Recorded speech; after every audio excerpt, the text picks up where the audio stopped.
प्रभु यीशु के मीठे और मधुर नाम में मैं आज आप सबका स्वागत करता हूं अजीजों। आज हम अपने जीवन का एक बहुत अहम सफ़र साथ तय करने जा रहे हैं और ये सफ़र हमें बाइबल की उन बहुत अहम किताबों दानियल और प्रकाशित वाक्य की भविष्यवाणी की सच्चाइयों की गहराई में लेकर चला जाएगा अजीजों। ये दो किताबें हमारे लिए बहुत अहम हैं, जो हमें आगे आने वाली बातों की समझ देती हैं, बीते कल की समझ देती हैं और जिस दौर में हम खड़े हैं इसकी सच्चाई को हम कैसे पहचान सकते हैं, प्रभु का आगमन कितना जल्द है, इन सच्चाइयों को बहुत करीबी रूप से हम इन दो किताबों से पढ़ पाते हैं। खास तौर से मैं अपने नौजवान अजीज़ों से भी बात करना चाहूँगा, क्योंकि यदि आप दानियल और प्रकाशित वाक्य की किताब देखें, पहली किताब ये दानियल के द्वारा लिखी गई थी, प्रकाशित वाक्य की किताब यूहन्ना के द्वारा लिखी गई थी जो प्रभु यीशु का चेला था। हम देखते हैं अजीज़ों, यदि आप इन दोनों की कहानियाँ पढ़ें, दानियल बहुत छोटी उम्र का था जब उसे कैद में ले जाया गया था। यूहन्ना सब चेलों में से सबसे छोटी उम्र का था। लेकिन बाइबल में आप देखिए, ये दो नौजवान, क्योंकि इन्होंने अपने दिल को इतनी छोटी उम्र में परमेश्वर को समर्पित कर दिया था, परमेश्वर ने इन दो युवाओं के द्वारा ये बहुत ताकतवर, बहुत ही सामर्थी किताबें, भविष्यवाणी की सच्चाइयाँ, अपने दिल की गहराइयों को परमेश्वर ने इन दो के सामने स्पष्ट किया है। अजीजों, इन दो किताबों से हमें सिर्फ भविष्यवाणी की सीख ही नहीं, एक जीवन की बहुत अहम सीख मिलती है कि यदि हम भी अपना सब कुछ परमेश्वर के नाम कर दें, जल्द से जल्द कर दें, तो परमेश्वर हमसे भी अपने दिल की गहरी बातें करना चाहते हैं। मेरी यही उम्मीद रहेगी चीज़ों कि इस सफ़र में हम परमेश्वर के साथ बढ़ते चले जाएं, कदम दर कदम, पाठ दर पाठ हम परमेश्वर के साथ उस आत्मिक उन्नति में आगे प्रगति करते चले जाएं, ताकि प्रभु के आगमन पर हम अकेले नहीं, हमारे साथ कई साथीगण, कई अजीज़ हमारे साथ हों और हम प्रभु के साथ अनंत जीवन बिताने के लिए तैयार पाए जाएं। इसी के साथ मैं आज आपके सामने एक मुफ्त ऑफर पेश करना चाहूँगा। यदि आप गौर करें तो बहुत से लोग चिंतित हैं उस प्रभु के दिन के विषय में कि जब प्रभु यीशु का आगमन होगा तो क्या मैं उस दिन के लिए तैयार हो पाऊंगा, क्या मैं उस दिन प्रभु को देख पाऊंगा, क्या मैं दुष्ट की गिनती में तो नहीं गिना जाऊंगा। बहुत से लोगों का सवाल है कि प्रभु यीशु का आगमन होगा भी या नहीं, क्या मैं इस सच्चाई से निश्चित हो सकता हूं या नहीं। और भी लोगों का सवाल है कि प्रभु के आगमन के चिन्ह क्या होंगे, ऐसी क्या बातें होंगी जो मुझे बेशक बता देंगी कि प्रभु का आगमन अब बहुत जल्द है। और भी लोगों का सवाल है कि प्रभु के आगमन के तरीके क्या होंगे, किस तरीके से प्रभु बादलों को चीरते हुए हमें लेने आएंगे। और भी लोग जानना चाहते हैं, कुछ सोचते हैं कि कुछ लोग गुप्त तरीके से उठा लिए जाएंगे। क्या बाइबल ये सब कुछ सिखाती है? मैं ये मुफ्त ऑफर आज आपके सामने पेश करना चाहूँगा। इस किताब का नाम है प्रभु का दिन, उस आगमन का दिन जब प्रभु यीशु अपने लोगों को लेने के लिए आएंगे। यदि आप स्क्रीन पर गौर करें तो आप देखेंगे एक फ़ोन नंबर आपके सामने रखा गया है। आप जल्द ही इस फ़ोन पर कॉल करें और यह किताब आपको निःशुल्क आप तक पहुंचा दी जाएगी। वहाँ पर हम एक वेबसाइट का भी जिक्र किया गया है, आप वेबसाइट पर जाकर भी इस किताब को हासिल कर सकते हैं और निःशुल्क अजीज़ों यह किताब आपके घर के दरवाजे तक पहुँचा दी जाएगी।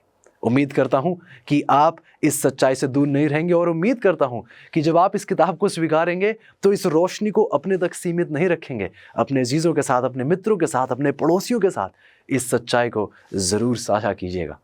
इसी के साथ अजीज़ों, आपको मैं निमंत्रण देता हूं कि आइए प्रार्थना के साथ आज इस पहले पाठ में इस सफ़र की शुरुआत प्रभु यीशु से विनती कर हम करें। आइए प्रार्थना करते हैं। प्यार परमेश्वर, धन्यवादी है प्यार प्रभु, आपने हमसे ऐसा अत्यंत प्रेम किया है, ऐसा अतुल्य प्रेम किया है प्रभु, जो शब्दों में बयां नहीं किया जा सकता। एक ऐसा प्रेम प्रभु जो हमारी समझ से कई परे है और अनंत काल भी इस प्रेम को समझने के लिए काफ़ी नहीं होगा प्रभु। धन्यवादी हैं कि ऐसी प्रतिबद्धता के साथ आप हमारे करीबी रूप से जुड़े हुए हैं और आप चाहते हैं प्रभु कि हम प्रत्येक आपके आगमन के लिए तैयार हों। प्रभु, आज एक बहुत ही अहम सफ़र की हम शुरुआत कर रहे हैं और प्रभु मेरी विनती है कि आप हमारे दिलों में से हर पाप के दाग और धब्बे को हमेशा के लिए दूर कर दें प्रभु, ताकि कोई भी चीज़ बाधा ना बने, रुकावट बनकर ना खड़ी हो, ताकि हम आपको पूर्ण रूप से ग्रहण कर पाएं प्रभु, आपकी हर सच्चाई को स्वीकार ही नहीं बल्कि हर सच्चाई को अपने जीवन में लागू भी करें। प्रभु मैं विनती करता हूँ, हर उस अजीज़ के लिए जो जो परेशान हो या बस हिम्मत हो, निराश हो या किसी संकट से गुजर रहा हो, चाहे वो संकट कोई आर्थिक समस्या हो या कोई शारीरिक या पारिवारिक या वैवाहिक कोई मुसीबत हो। प्रभु, मेरी विनती है कि आज आप अपनी वचन की सामर्थ्य के द्वारा, अपने वचन के सुकून के द्वारा अपने लोगों को तृप्त करें प्रभु, और एक नया जीवन प्रदान करें। धन्यवादी हैं प्रभु। विनती है हमारी, कृपया करके प्रभु कि ये सच्चाइयाँ केवल एक ज्ञान के तौर पर हमारे दिल में ना समा जाएं, ये एक जीवन शैली बन जाए हमारे लिए। ये सिर्फ बातें ना रहें, सिर्फ जानकारी ना रहे प्रभु, ये हमारे जीवन का परिवर्तन बन जाए, ताकि दुनिया ये बातें सुने ही नहीं, दुनिया ये सच्चाइयाँ हमारे जीवन में देखने वाली बन सके। शुक्रगुजार है प्रभु, जिस सामर्थी सफ़र में आप हमें आगे बढ़ाने जा रहे हैं, आपके नाम को महिमा हमेशा से हमेशा तक दी जाए, क्योंकि ये सब कुछ हम आपके प्यारे बेटे प्रभु यीशु के नाम से मांगते हैं। आमीन, आमीन। ऐसो एक बार फिर आप सबका स्वागत है। आइए, आज की कहानी हमें दानियल की 2 में ले जाती है, और मैं चाहता हूं कि आप इस कहानी में संदर्भीय रूप से सीखें और समझें परमेश्वर किस प्रकार से इन गहरी बातों को हमारे सामने स्पष्ट करना चाहते हैं। आज हमारा अध्ययन खास तौर से दानियल का 2 अध्याय, उसकी पहली आयत से लेके उसकी 49 आयत पर केंद्रित रहेगा। यदि आप देखें, ये आयतें शुरुआत करती हैं और जिक्र करती हैं उस बहुत बड़े राज्य का जिसका नाम बाबुल था। ऐसे बाबुल एक विशाल राज्य था जो भव्य और समृद्ध था, लेकिन कहानी हमें बताती है कि इस बड़े भव्य और समृद्ध राज्य का जो राजा था, जिसका नाम नेबुकदनेस्सर था, वह अपने शाही बिस्तर पर लेटा तो था, लेकिन बहुत बेचैन था, बहुत बेचैन था। वह सोचने लगा था अपने मन में। बाइबल दानियल की 2 में इस बात को स्पष्ट करती है कि नेबुकदनेस्सर राजा अपने जहन में सोचने लगा कि ये युग कब तक चलेगा। वह सोचने लगा कि ये मेरा राज्य कब तक रहेगा। क्या ये शक्तिशाली साम्राज्य हमेशा के लिए बरकरार रहेगा? आगे आने वाले दिनों में क्या होने वाला है? ये शाही राजा इन सवालों के जवाब ढूंढ रहा था। हम देखते हैं कि हालांकि सोने की कोशिश थी, लेकिन बेचैनी में जब ये सोया, हम देखते हैं कि इसे एक स्वप्न दिया गया परमेश्वर के द्वारा। मन ही मन में परेशान इन सवालों के साथ ये शक्तिशाली सम्राट जब सोया, तो उस रात एक विशाल बहुखनिज आदमी की चमकदार मूर्ति परमेश्वर ने इसको दिखाई। एक ऐसी सच्चाई जैसी इसने पहले कभी अनुभव नहीं की थी। ये मूर्ति उसके दिमाग में रंग का प्रदर्शन करती हुई दिखाई दी, और फिर हम देखते हैं कि अपनी उस आलीशान चादर को एक तरफ फेंक कर आप कल्पना कर सकते हैं कैसे ये राजा उठा, और उठते साथ ही इसने अपने अंगरक्षकों को चिल्लाकर पुकारा और कहा कि जादूगरों को, ज्योतिषियों को, सबको एक साथ इकट्ठा करो। मैं चाहता हूं कि इस स्वप्न का अर्थ मुझे अभी के अभी पता चले।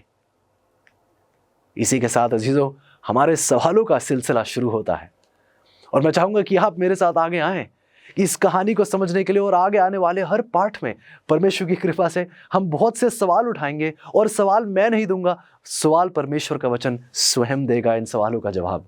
और मैं आपसे गुजारिश करूंगा कि आप ध्यान दें किस प्रकार सवाल पूछे जाएंगे और परमेश्वर किस प्रकार इन सवालों का जवाब बनेंगे, क्योंकि जीसस बाइबल यही सच्चाई हमारे सामने प्रदर्शित करती है कि परमेश्वर हमारे हर सवाल का जवाब है, हमारी हर समस्या का हल है। पहला सवाल आइए मेरे साथ देखेंगे। परमेश्वर ने बाबुल के राजा को यह स्वप्न क्यों दिखाया? परमेश्वर ने यह स्वप्न आखिरकार दिखाया क्यों इस राजा को? बाइबल जवाब देती है, आइए पढ़ते हैं साथ। दानियल की 2:28 में लिखा है, परंतु भेदों का प्रकट करता परमेश्वर स्वर्ग में है। उसी ने नेबुकदनेस्सर राजा को जताया है कि अंत के दिनों में क्या होने वाला है। ऐसे ये मूर्ति जो इसे स्वप्न में दिखाई गई, परमेश्वर ने भविष्य के आने वाली उस सहस्राब्दी, उन 1000 वर्षों के लिए उसको जिक्र किया, उसको दिखाया इस स्वप्न में। उन साम्राज्यों के उत्थान और पतन की रूपरेखा तैयार कर कर परमेश्वर ने उसको इस स्वप्न में दिखाई। एक ऐसी रूपरेखा जिसका सीधा प्रभाव, एक ऐसे राज्य जो उठेंगे जिनका सीधा प्रभाव परमेश्वर के लोगों पर पड़ेगा। हम देखते हैं कि परमेश्वर ने ये बातें उस राजा के सामने रखी। हम देखते हैं कि राजा को परमेश्वर ने दिखाया, उसका सवाल था मन में, आगे क्या होने वाला है। परमेश्वर ने उसके सवाल का जवाब दिया। दूसरा सवाल हमारे सामने उठाया जाता है कि जब राजा के परामर्शदाता स्वप्न को प्रकट करने और व्याख्या करने में विफल रहे, तो नेबुकदनेस्सर की क्या आज्ञा क्या थी? आगे देखते हैं दानियल की 2:12 में बाइबल हमें क्या बताती है कि इस पर राजा ने झुंझलाकर बहुत ही क्रोधित होकर बाबुल के सब पंडितों के नाश करने की आज्ञा दे दी। आप शायद सोच रहे होंगे कि राजा ने ऐसा क्यों किया। यदि आप कहानी पढ़ें तो बताया जाता है कि बाबुल के ज्योतिष और जादूगर जो थे ये अलौकिक ताकत रखने का दावा करते थे, लेकिन जब वे राजा के स्वप्न को नहीं बता सके तो वे शक्तिहीन और धोखेबाज साबित हुए। सच्चाई ये थी, यदि राजा उन्हें स्वप्न को याद कर कर यदि उन्हें बता देता तो ये बहुत माहिर थे, राजा को धोखा देने में बहुत माहिर थे। यदि राजा बता देता स्वप्न मैंने ये देखा तो ये किसी व्याख्या का निर्माण कर लेते और उसे कुछ झूठ बता देते।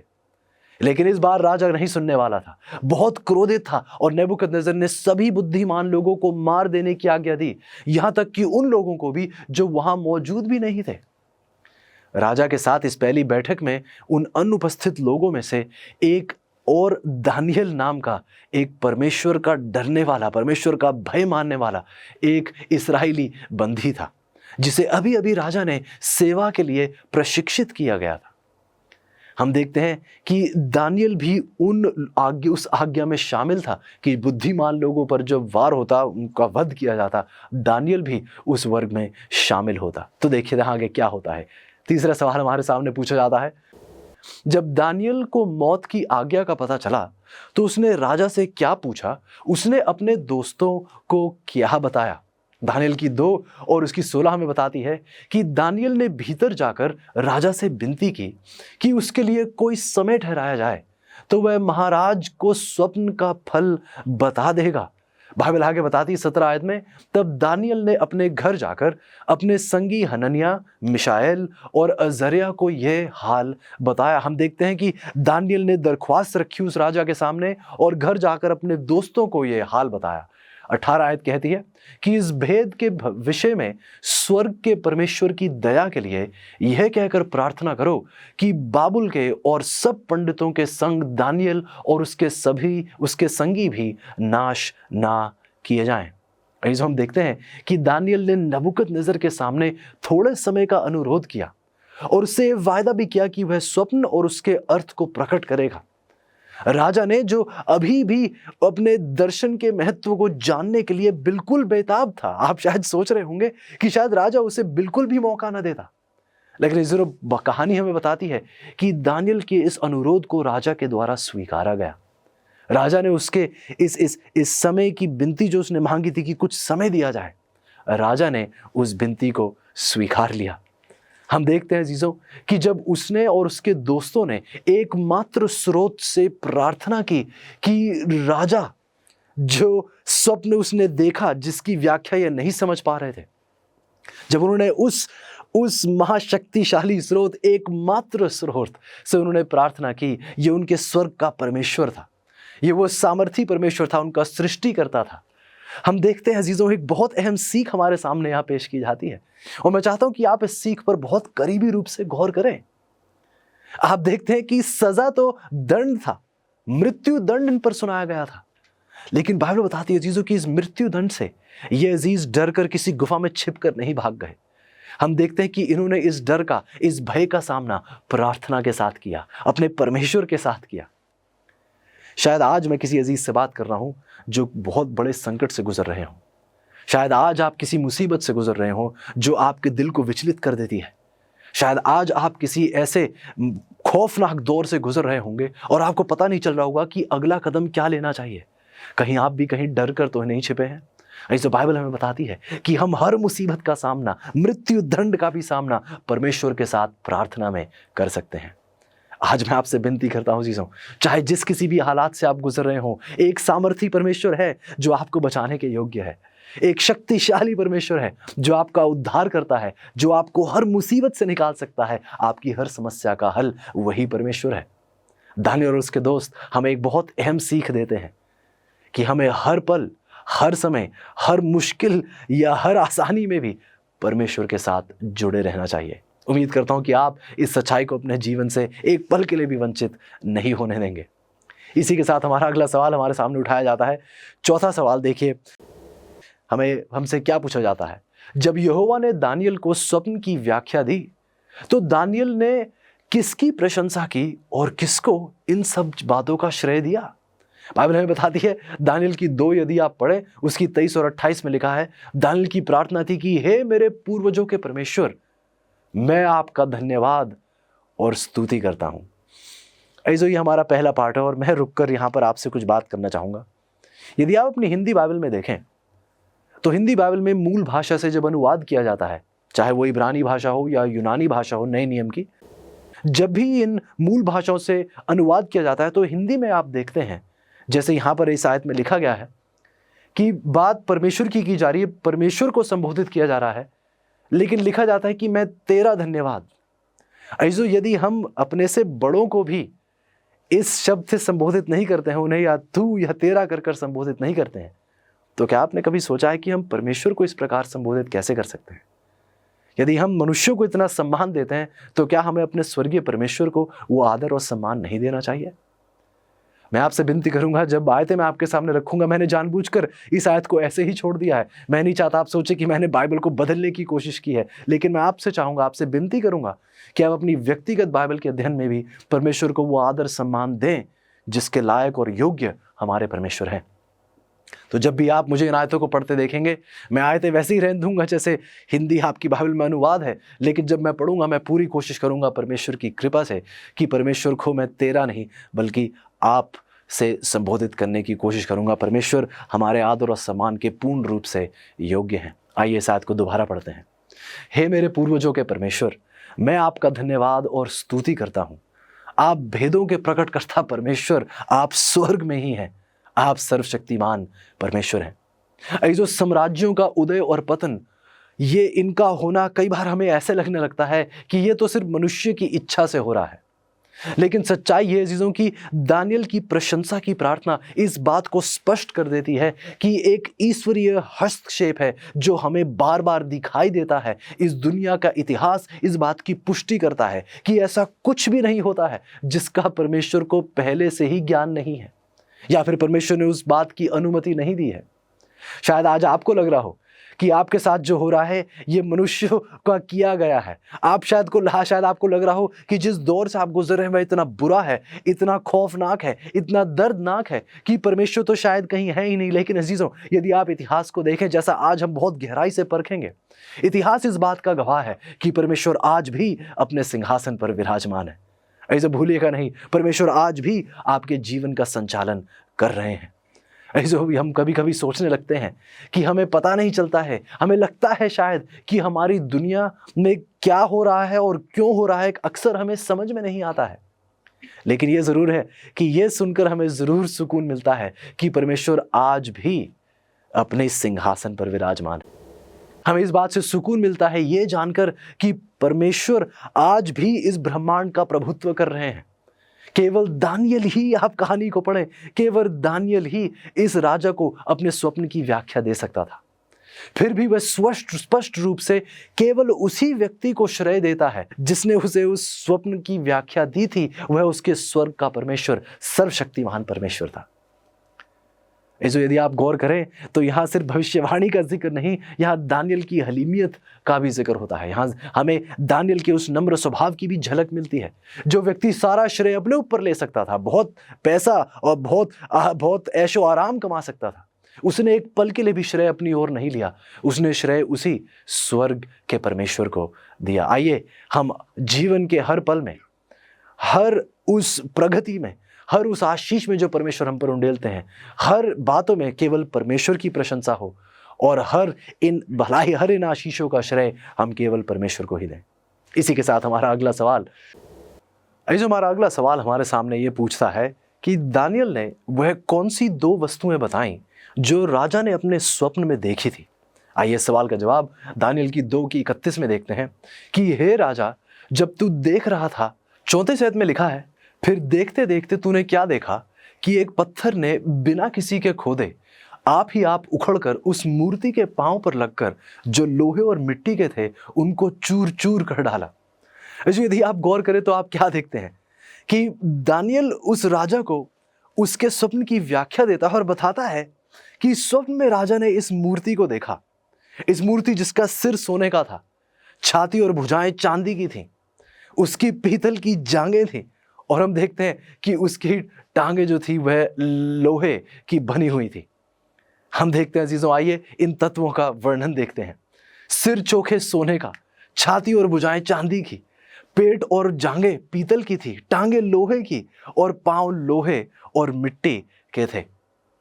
अजीजों, यदि आप गौर करें तो कहानी में आगे हमें बताया जाता है दानियेल की 2 में कि इस वर्णन के बाद, इस मूर्ति को देखने के बाद राजा देखता है कि एक पत्थर जो बिना हाथों के काटा गया था।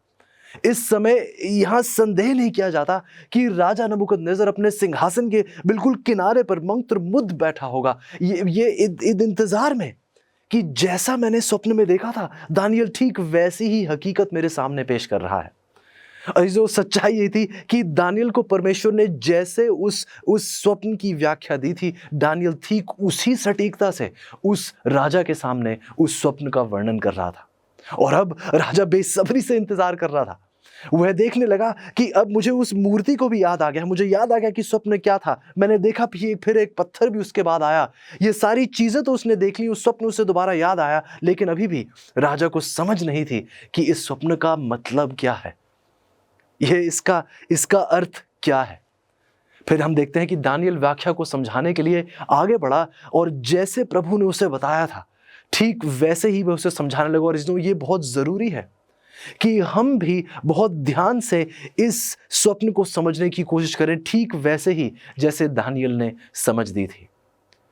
जो यहां पर रुककर हम एक और बहुत अहम सिद्धांत को समझना चाहेंगे और इस सिद्धांत का प्रयोग करना चाहेंगे। ये एक बहुत अहम बाइबल का सिद्धांत है जिसे हमें कभी भी अपनी पढ़ाई में एक पल के लिए भी इससे हमें दूर नहीं जाना है। आइए इस सिद्धांत पर गौर करते हैं। हमें बताया जाता है कि बाइबल और भविष्यवाणी की व्याख्या करने का एकमात्र सुरक्षित तरीका है वो ये कि हमें बाइबल को खुद को समझाने की अनुमति दे देनी चाहिए। सच्चाई यह है अजीजों कि जब भी आप बाइबल की पढ़ाई कर रहे हो, चाहे वो भविष्यवाणी हो या कोई और अध्याय हो, हमेशा याद रखिएगा अजीजों कि हमें बाइबल को खुद की समझ दे देनी, उसे खुद की समझ हमें देने की इजाजत देनी चाहिए। अजीजों, सच्चाई है कि अक्सर लोग दूसरों पर निर्भर होते हैं, अक्सर हम किसी और पर निर्भर होना चाहते हैं कि कोई और हमें समझाए, लेकिन सच्चाई है अजीजों कि परमेश्वर अपना वचन हमें स्वयं समझाने के योग्य है। जब भी आप बाइबल पढ़ें तो बाइबल की गहराइयों में जाइए ताकि परमेश्वर आपको अपने ही वचन के द्वारा, अपने ही वचन की स्पष्टता आपके सामने रखे। मेरी आपसे यही विनती रहेगी अजीजों, इस पढ़ाई में भी हम देखेंगे, आप बार बार देखेंगे। मैं नहीं चाहता कि मेरे विचार आपके सामने रखे जाएं। हम बार बार यही प्रयास करेंगे कि परमेश्वर का वचन हमसे बातचीत करे। और देखते हैं कि ये एक बहुत अहम सच्चाई है, एक बहुत अहम सीख है जिसे हमें अपने जहन में रखना है और इस सच्चाई के साथ हम कदम दर कदम आगे बढ़ते चले जाएंगे। इसी के साथ हमारा अगला सवाल पूछता है कि सोने का सिर फिर क्या दर्शाता था। दानियेल ने राजा को बताया कि राजा ये देखिए सोने का सिर था और उसकी भुजाएं और उसकी छाती जो थी चांदी की थी। लेकिन अब सवाल उठता है कि ये सोने का सिर क्या दर्शाता था। आइए देखते हैं इसका जवाब। दानियेल की 2 और उसकी 38 में बाइबल कहती है ये सोने का सिर तू ही है। इस हम देखते हैं कि दानियेल राजा से बात कर रहा है और राजा जो उस राज्य का, बाबुल के राज्य का मुखिया माना जाता था, महासचिव माना जाता था, उस राज्य का प्रमुख माना जाता था। यही कारण है अजीजों कि नबूकदनेस्सर ने बाबुल का प्रतिनिधित्व किया। वह साम्राज्य जो जहां से इस भविष्यवाणी की शुरुआत हो रही है, उसकी शुरुआत हम देखते हैं उस सोने के सिर, उस बाबुल का राज्य जिसका प्रतिनिधित्व वहां नबूकदनेस्सर कर रहा था। इसलिए दानियेल के शब्द, राजा तू ही वो सोने का सिर है। जो प्राचीन काल के सबसे शक्तिशाली साम्राज्यों में से एक, इस एक के रूप में नव बाबुल ने, हम देखते हैं इतिहास में कि 612 ईसा पूर्व से लेके 539 ईसा पूर्व तक इस दुनिया पर शासन किया, जिसे हम उपयुक्त रूप से सोने का सिर भी हम उसे कह सकते हैं। ध्यान दीजिए अजीजों कि भविष्यवाणी दानियेल के समय से शुरू हो रही है। इस सच्चाई को जानना बहुत जरूरी है। हमारा अगला सवाल इसी के साथ हमारे सामने पूछता है कि क्या बाबुल का साम्राज्य हमेशा के लिए रहेगा? हम ये जानते हैं कि नबूकदनेस्सर यही चाहता था कि उसका राज्य तो हमेशा के लिए रहे, बल्कि यदि आप तीसरा अध्याय पढ़े दानियल का, तो उसने एक पूरी मूर्ति सोने की बना दी, क्योंकि वो चाहता था कि और कोई राज्य ना खड़ा हो, केवल उसी का राज्य अनंत काल के लिए रहे। लेकिन बाइबल अजीजों भविष्यवाणी करती है दानियल की 2:39 में कि लेकिन तेरे बाद एक राज्य और उदय होगा जो तुझसे छोटा होगा। इस हम देखते हैं कि बाबुल का प्रभुत्व, चाहे वह जितना भी शक्तिशाली साम्राज्य हो, उसका प्रभुत्व हमेशा के लिए नहीं रहेगा। उसके बाद का राज्य हालांकि बाबुल से कम मूल्य में शायद आप देखें तो शायद कम होगा, लेकिन अपनी अपनी बारी से हर राज्य आकर शासन करेगा। हम देखते हैं कि ठीक जिस प्रकार चांदी सोने से कम है मूल्य में, ठीक उसी प्रकार हम देखते हैं कि बाबुल के बाद का राज्य उसकी महिमा से कम होगा। लेकिन एक और बात गौर कीजिएगा, हालांकि चांदी सोने से मूल्य में कम होती है, लेकिन चांदी सोने से ज्यादा मजबूत होती है। इसी के साथ हम देखते हैं चीजों की 539 ईसा पूर्व में कुस्रू के नेतृत्व में मादी फारसी साम्राज्य ने बाबुल पर विजय प्राप्त की और उसे एक खंडर में बदल दिया। आगे यदि आप इतिहास में देखें तो 539 ईसा पूर्व से लेके 331 ईसा पूर्व तक मादी फारसी जो राज्य था वह विश्व की शासक शक्ति बना। उनके इस शासन काल के दौरान हम देखते हैं कि सभी करों का जो भुगतान होता था, जो टैक्स का भुगतान होता था, ये सब चांदी में किया जाता था। ये एक और बहुत ही दिलचस्प जानकारी है चीज़ों, और दिल बहुत प्रसन्न होता है चीज़ों ये देखकर कि प्रभु हर सच्चाई के साथ, हर भविष्यवाणी के साथ हमें बहुत अहम जानकारियां देते हैं, जिससे हम परख पाएं। ये चिन्ह हैं जिनसे हम जान सकते हैं कि ये कौन से राज्य हैं। ठीक जैसे बाबुल को सोने के सिर के द्वारा दर्शाया जाता है, हम देखते हैं कि मादी फारसी राज्य को उस चांदी की भुजाओं और छाती के द्वारा दर्शाया जाता है। और ऐसा क्यों? क्योंकि हम देखते हैं कि मादी फारसी राज्य में सब करों का भुगतान चांदी के द्वारा किया जाता था। और आप ये देखेंगे, यदि आप बाबुल का उदाहरण ले लें तो बाबुल को सोने का बहुत शौक था।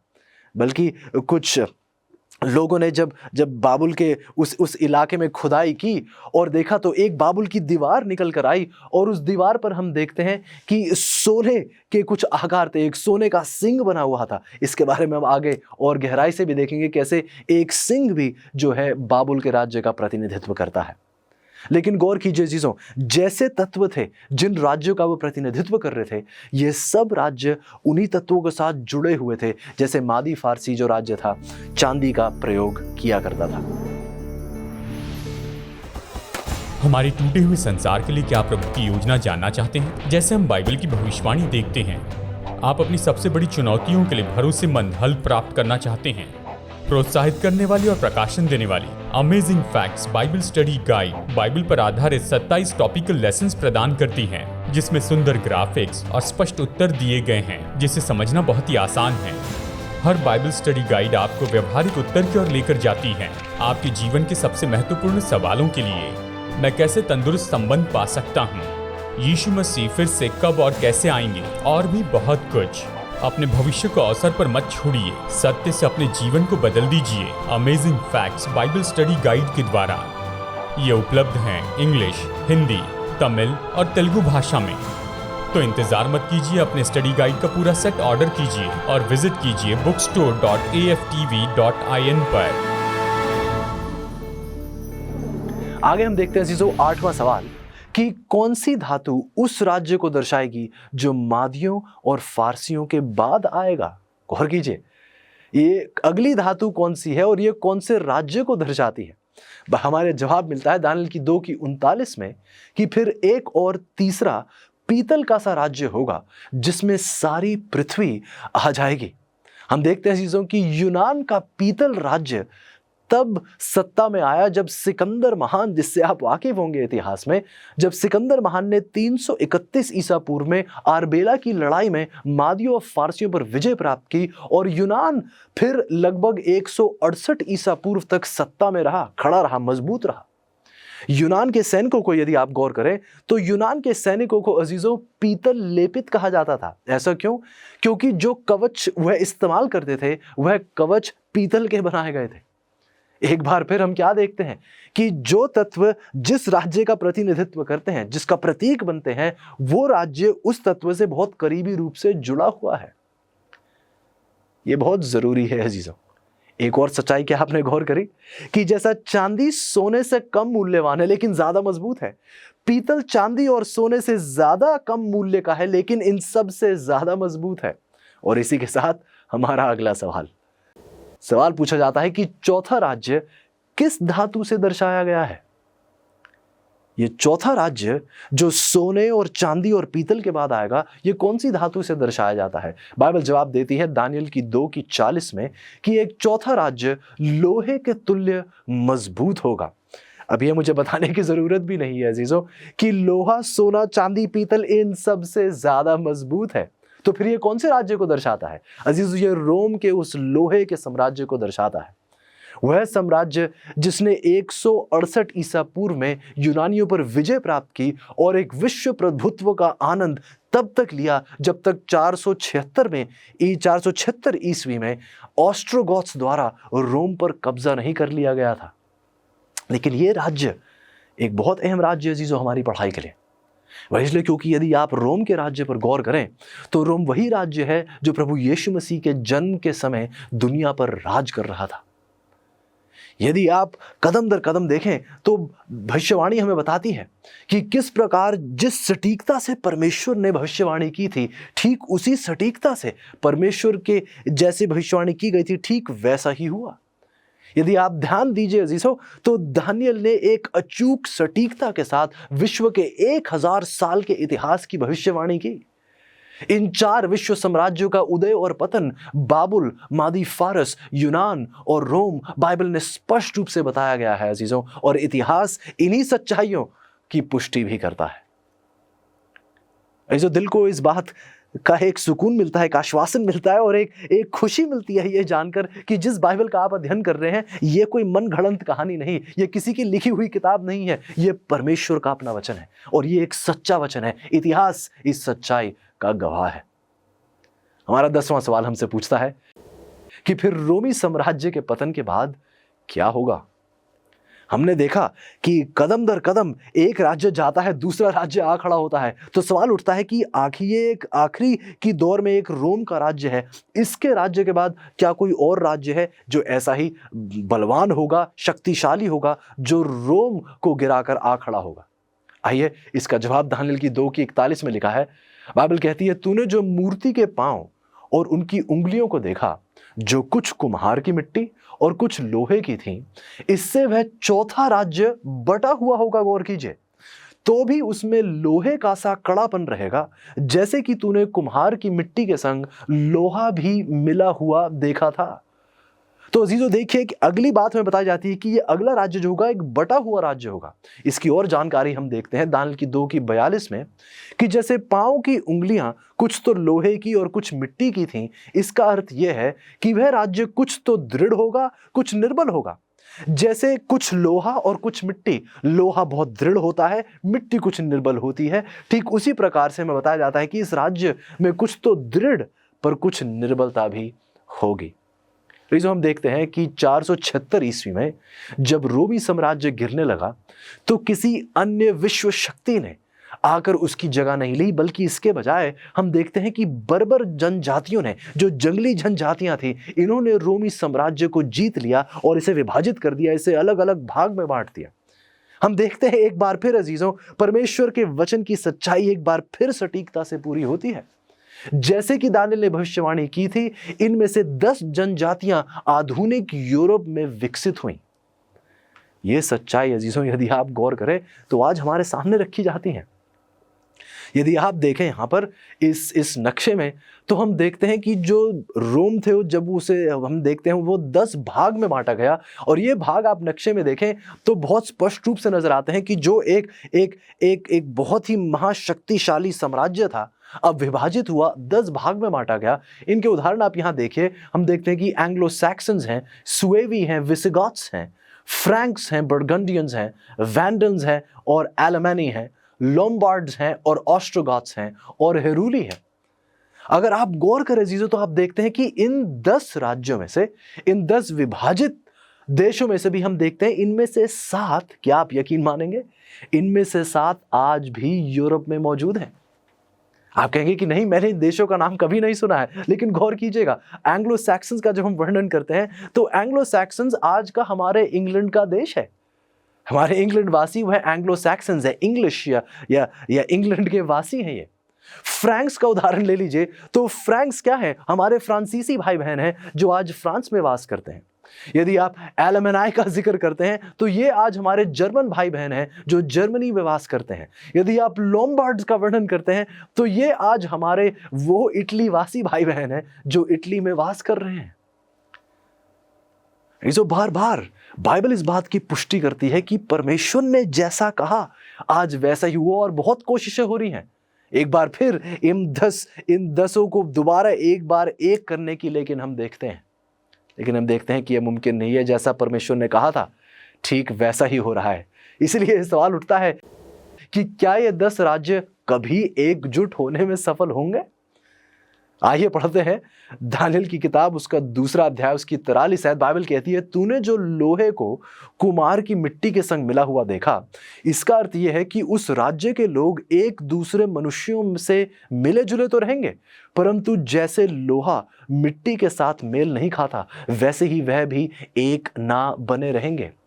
जो पूरे इतिहास में उदाहरण के तौर पर इन राजाओं को देखिए, जैसे शार्लमेन हो गए या नेपोलियन हो गए, काइसर विल्हेम हो गए, मुसोलिनी हो गए या हिटलर भी हो गए। इन सब नेताओं ने एक नया यूरोपीय साम्राज्य बनाने के लिए बहुत प्रयास किया, बहुत मेहनत और संघर्ष किया, लेकिन इन सब शक्तिशाली राजाओं के ऊपर एक राजाओं का राजा और प्रभुओं का प्रभु सर्वशक्तिमान परमेश्वर है, जिसने अपने पवित्र शास्त्रों में यह स्पष्ट कर दिया था कि आप यदि गौर करें तो कोई भी विश्व शासक शक्ति रोम के बाद आकर उस पर राज नहीं करेगी इस दुनिया पर, बल्कि रोम ही 10 भाग में बांटा गया था। जैसा परमेश्वर ने कहा ठीक वैसा ही हुआ। क्या आपने गौर किया है कि रोम आगे जाकर जब हम पैरों में देखते हैं तो कुछ मिट्टी के और कुछ लोहे के, पर क्या आपने यह भी गौर किया है कि पैरों में आपकी कितनी उंगलियां हैं? पैरों में 10 उंगलियां हैं। ठीक जैसे रोम 10 भाग में बांटा गया, पैरों में भी उसे 10 उंगलियों के द्वारा दर्शाया जाता है। ऐसो ये भविष्यवाणी कोई किसी के मन की बनाई हुई कहानी नहीं। परमेश्वर ने पूरी इस मूरत में इनकी जानकारियों के साथ हमें इतिहास की सच्चाई दी है। ऐसो हम बार बार फिर देखते हैं। यदि आप प्रकाशित वाक्य की 13 में भी चले जाएं तो हम देखते हैं कि सिर्फ शार्लमेन, नेपोलियन, हिटलर या मुसोलिनी ही नहीं, हम देखते हैं कि प्रकाशित वाक्य की 13 बताती है कि एक बार फिर एक विश्वव्यापी धर्म स्थापित करने का एक और प्रयास किया जाएगा। लेकिन दानियेल की भविष्यवाणी स्पष्ट रूप से हमें बता देती है अजीजों कि दुनिया पृथ्वी के शेष इतिहास के लिए राजनीतिक रूप से विभाजित ही रहेगी। हमारा 12वां सवाल हमसे पूछता है कि अंतिम राज्य की स्थापना फिर कौन करेगा? क्या इसके बाद राजा ने कुछ और भी देखा? क्या आपको याद है राजा ने स्वप्न में क्या देखा? सोना, चांदी, पीतल, लोहा और मिट्टी के पैर। क्या इसके बाद राजा ने कुछ और भी देखा था? बिल्कुल देखा था। आइए गौर करते हैं दानियेल की 2 की 44 में। उन राजाओं के दिनों में स्वर्ग का परमेश्वर एक ऐसा राज्य उदय करेगा जो अनंत काल तक ना टूटेगा, और ना वह किसी दूसरी जाति के हाथ में किया जाएगा, वरन वह उन सब राज्य को चूर चूर करेगा और उनका अंत कर डालेगा, और वह सदा स्थिर रहेगा। जो अगला महान विश्वव्यापी राज्य किसी व्यक्ति का नहीं, किसी महान पृथ्वी के राजा का नहीं, बल्कि परमेश्वर का राज्य होगा, स्वर्ग का राज्य होगा। इसका वर्णन आप मत्ती की 25 की 31 से 34 आयत में भी देख सकते हैं। बहुत स्पष्ट रूप से वहां बताया गया है कैसे परमेश्वर का राज्य एक ऐसा राज्य होगा जो अनंत काल के लिए स्थापित रहेगा। ऐसो यदि आप गौर करें तो 476 ईस्वी के बाद से किसी एक शक्ति ने दुनिया पर राज नहीं किया है, और यह प्रभु यीशु मसीह की वापसी तक विभाजित ही रहेंगे। अगला सवाल हमसे पूछता है कि पृथ्वी दूसरे विश्व के राज्यों को क्या करता है? बल्कि ये पत्थर दूसरे विश्व के राज्यों को क्या करता है? इसका जवाब हमें मिलता है दानियेल की 2 की 34 में कि फिर देखते देखते तूने क्या देखा कि एक पत्थर ने बिना किसी के खोदे आप ही आप उखड़कर उस मूर्ति के पांव पर लगकर जो लोहे और मिट्टी के थे उनको चूर चूर कर डाला। हमने बार बार इन शब्दों को सुन रहे हैं कि जब वो आखिरी राज्य आता है तो वो बाकी के हर राज्य को हमेशा के लिए खत्म कर देता है। दानियल की 2:35 आगे हमें बताती है कि तब लोहा, मिट्टी, पीतल, चांदी, सोना भी सब चूर चूर हो गए और धूप काल में खलिहानों के भूसे की नाई हवा से ऐसे उड़ गए। दानियल की 2 आगे हमें बताती है कि उनका कहीं पता ना रहा और वह पत्थर जो मूर्ति पर लगा था वह बड़ा पहाड़ बनकर सारी पृथ्वी में फैल गया। ये जो मानव हाथों के बिना काटा गया एक ऐसा पत्थर जो परमेश्वर के राज्य का प्रतिनिधित्व करता है। यह एक सांसारिक राज्यों का एक समूह नहीं होगा बल्कि उनकी जगह पर खड़ा होगा, जैसा हमें प्रकाशित वाक्य की 21:1 में बताया जाता है। जैसा हमने देखा कि बाइबल खुद अपनी समझ हमें देती है, अपनी बातों की समझ खुद बाइबल हमें प्रदान करती है।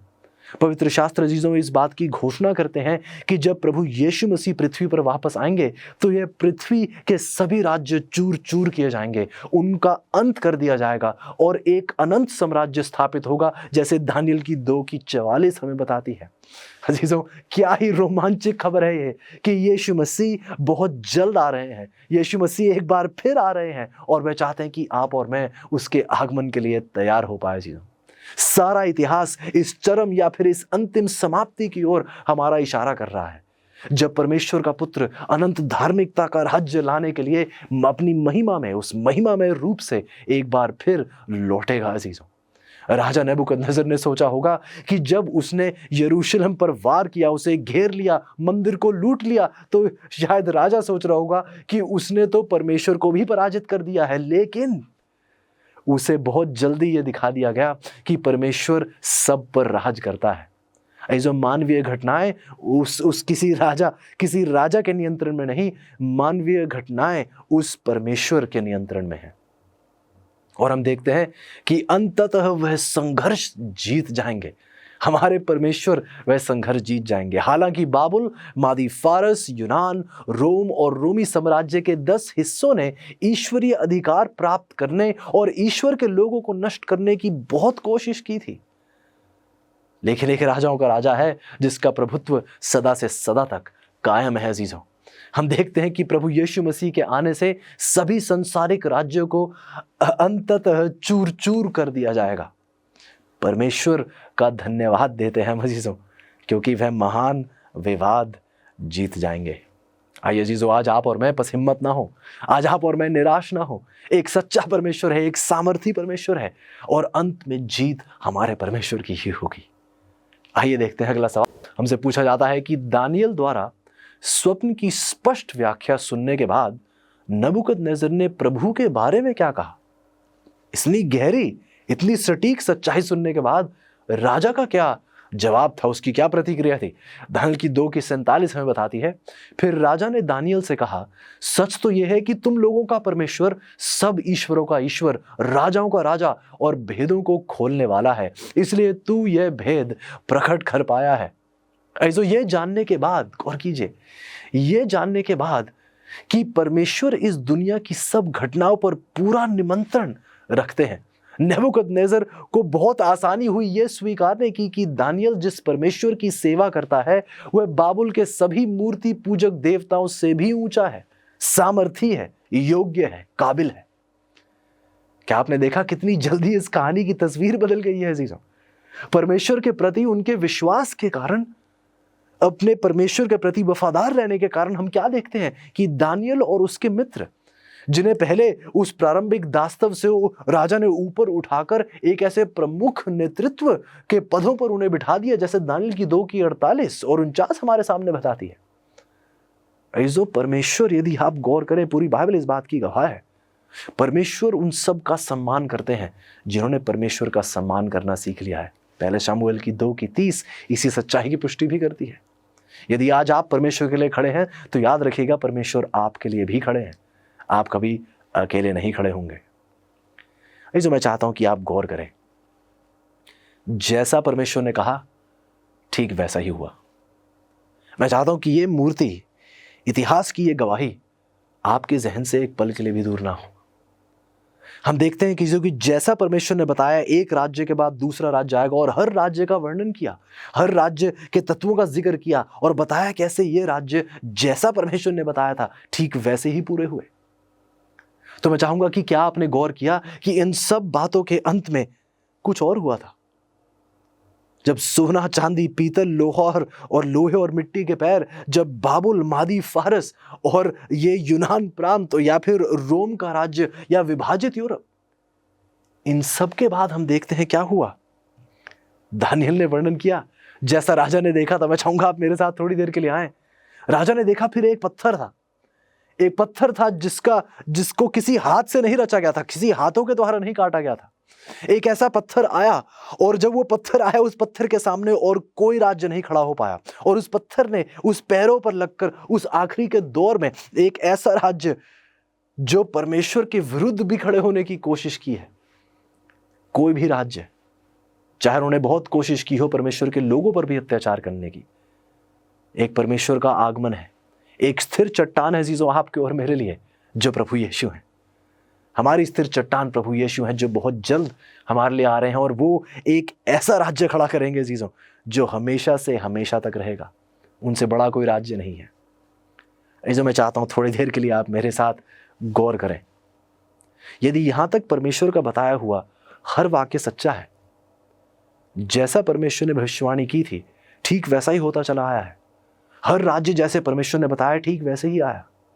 यदि ये सब कुछ सच्चा है, तो क्या आपको गौर नहीं करना चाहिए कि अगली बात जो परमेश्वर ने कही कि एक ऐसा राज्य आ रहा है, एक ऐसा पत्थर जिसको किसी ने किसी अपने हाथ से नहीं काटा है। प्रभु यीशु का आगमन बहुत जल्द है जीजो। प्रभु यीशु ही वो स्थिर चट्टान है। प्रभु यीशु ही वो स्थायी चट्टान है जिस पर आप और मैं अपना जीवन कायम कर सकते हैं। प्रभु यीशु बहुत जल्द आ रहे हैं अजीजों, और आज आपको और मुझे निमंत्रण दिया जाता है कि इतिहास में देखिए, प्रभु ने सबूत के साथ हमें यह बात साबित कर दी है, जैसा परमेश्वर कहते आए हैं ठीक वैसा ही होता चला आया है। तो क्या फिर हमें आगे आने वाली बातों पर गौर नहीं करना चाहिए? इतिहास इस बात का सबूत है कि जो परमेश्वर ने कहा है वो सच्चा है, तो फिर जो आने वाला है वो भी सच्चा है। क्या आप उस सच्चे परमेश्वर के आगमन के लिए तैयार हैं? इसी के साथ मैं चाहूंगा आप हमारे अगले सवाल पर जाइएगा, जो हमारी पाठ का आखिरी सवाल है। और इस सवाल का जवाब मैं नहीं दूंगा, इस सवाल का जवाब आज आपको देना होगा। आइए सवाल साथ पढ़ते हैं। यह समझते हुए कि संसारिक घटनाएं परमेश्वर के पूर्ण नियंत्रण में है, क्या आप उसे अपने जीवन का पूर्ण नियंत्रण देने के लिए तैयार हैं?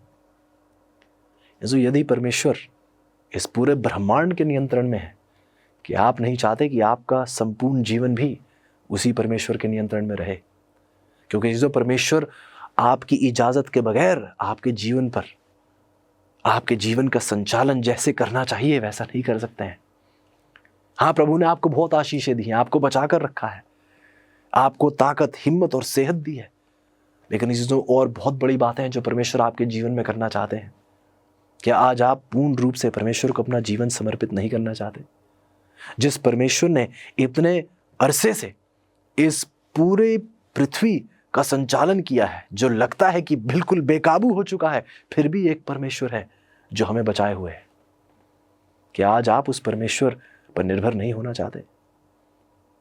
मैं आपसे बात कर रहा हूं मेरे प्रिय भाई या मेरी बहन। शायद पारिवारिक रूप से कोई संकट है, या कोई आर्थिक समस्या है, या कोई शारीरिक परेशानी है, या कोई पारिवारिक समस्या है, या फिर कोई वैवाहिक परेशानी है। आप जानते हैं आज आप किस मुसीबत से जूझ रहे हैं, लेकिन सच्चाई ये है अजीजों, आश्वासन ये है, एक दिलासा और सुकून इसी बात में है कि एक परमेश्वर है जो हमारी हर समस्या का हल है। एक परमेश्वर है जिसे आज हम पुकार सकते हैं, अपना संपूर्ण जीवन उसके नाम कर सकते हैं, अपना परिवार उसके हाथों में सौंप सकते हैं, ताकि परमेश्वर आपके वैवाहिक जीवन को आगे बढ़ाए, ताकि परमेश्वर आपके बच्चों का ख्याल रखे, ताकि परमेश्वर आपके परिवार को पवित्रता में उन्नति दे, ताकि आप और आपका परिवार परमेश्वर के आगमन के लिए तैयार हो। मैं किसी नौजवान से बात कर रहा हूं जो आप दुनियादारी में बिल्कुल खोए हुए हैं। परमेश्वर आज आपको पुकार रहा है मेरे भाई मेरी बहन।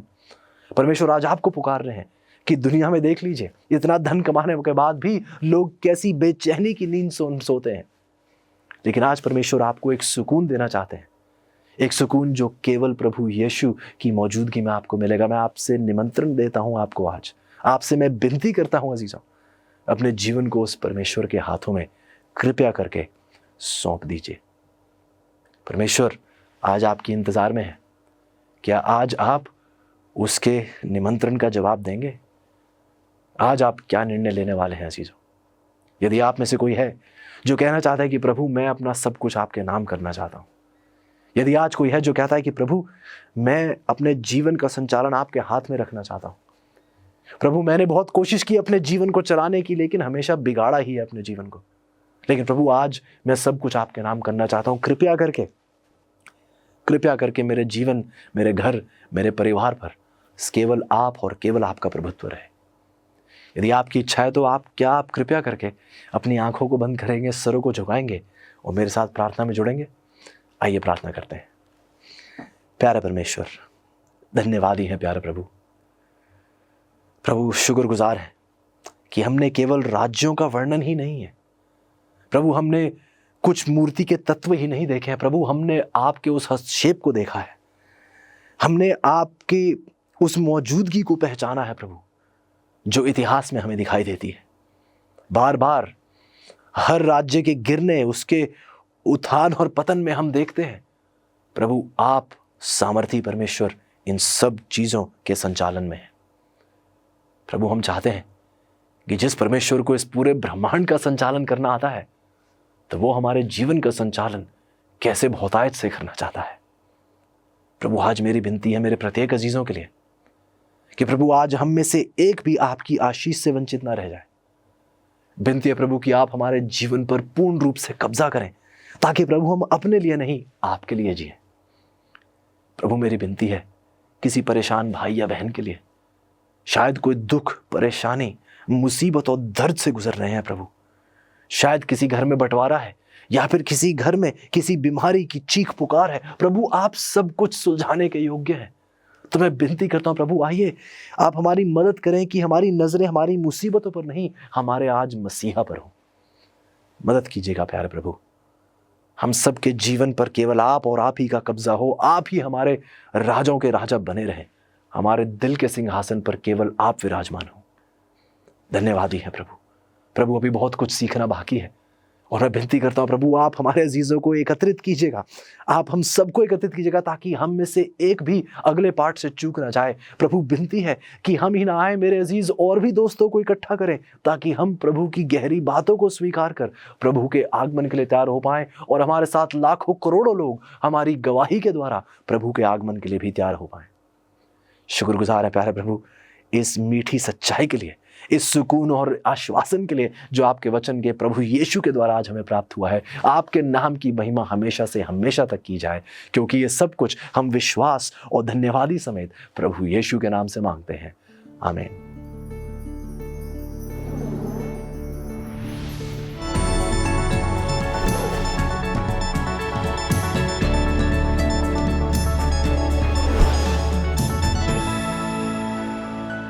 हाय दोस्तों, ये आधुनिक झंडे जिन्हें हम देखते हैं जो कैपिटल बिल्डिंग के ऊपर हैं, पेट्रियाटिक होम के सामने हैं, ये तो उस समय से है जब से युद्ध लड़े गए थे युद्ध करने वाले देशों में।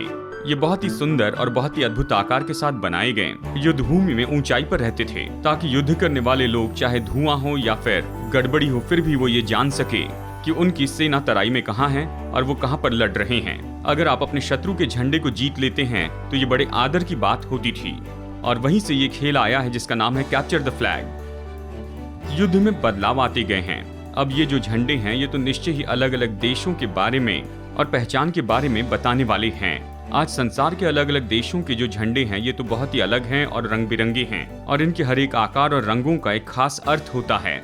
इन्हें एक दूसरे से पहचानना बहुत आसान होता है। शायद संसार में सबसे दिलचस्प झंडा तो फिलीपीन देश का झंडा है। ये बहुत ही अद्भुत है क्योंकि शांति के समय ये अलग तरह से होता है युद्ध के समय से।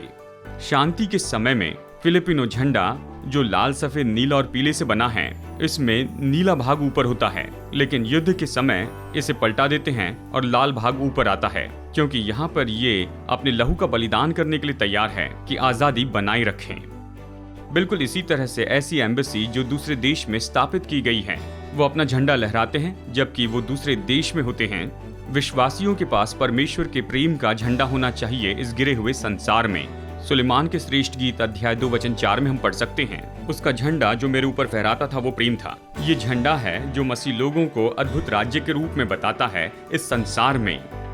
तो दोस्तों, बड़ा सवाल है कि आप अपना झंडा कैसे लहरा रहे हैं।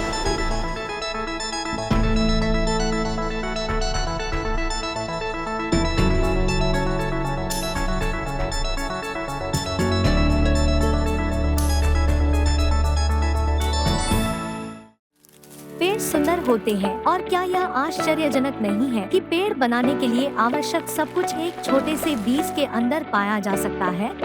आपकी और क्या आश्चर्यजनक है, इस छोटे से QR कोड के अंदर वह सब कुछ है जो आपको आत्मिक रूप से बढ़ने में मदद करने के लिए चाहिए। द अमेजिंग फैक्ट्स इंडिया लिंकट्री, बस इसे स्कैन करें और आप हमारे बाइबल रीडिंग प्लान से जुड़ जाएंगे। हमारी website, YouTube, Facebook, Instagram, share chat और बहुत कुछ, अब आप जुड़े हुए हैं। इस छोटे से QR कोड को स्कैन करें और आज ही बढ़ना शुरू करें। क्या आपके बच्चों को मज़ा करना पसंद है? मुझे तो है। अमेजिंग फैक्ट्स का amazing adventures kids Bible guide बहुत ही सरल है। इसमें मेरे लिए बाइबल के बहुत से लेसन्स बहुत दिलचस्प बनाए हैं। ये तो बहुत ही अलग अलग रंग के हैं और इसी के साथ इसमें बहुत से पजल्स हैं, बहुत से क्विज भी हैं जिससे पढ़ने में मज़ा आता है, जैसे दानव को मारना, जान बचाने वाला जहाज़, समुंदर की यात्रा, कब्रिस्तान में सीटी बजाना। बाइबल के 10 पार्ट हैं। मैंने इससे बहुत कुछ सीखा है। इससे मैंने साहस के बारे में बहुत कुछ सीखा है। मैंने इससे बहुत कुछ सीखा है। इससे ये केवल इंग्लिश में उपलब्ध है। आज ही अपने बच्चों के लिए अमेजिंग फैक्ट्स का ये पूरा सेट मंगाइए। हमसे संपर्क कीजिए। 50 साल से भी ज्यादा समय से अमेजिंग फैक्ट्स बाइबल की सच्चाई को पूरे संसार में बता रहे हैं। यीशु की आज्ञा है कि हम प्रचार करें, हर देश में, हर जाति में, हर भाषा में प्रचार करें। आपकी प्रार्थना और सहायता के लिए धन्यवाद।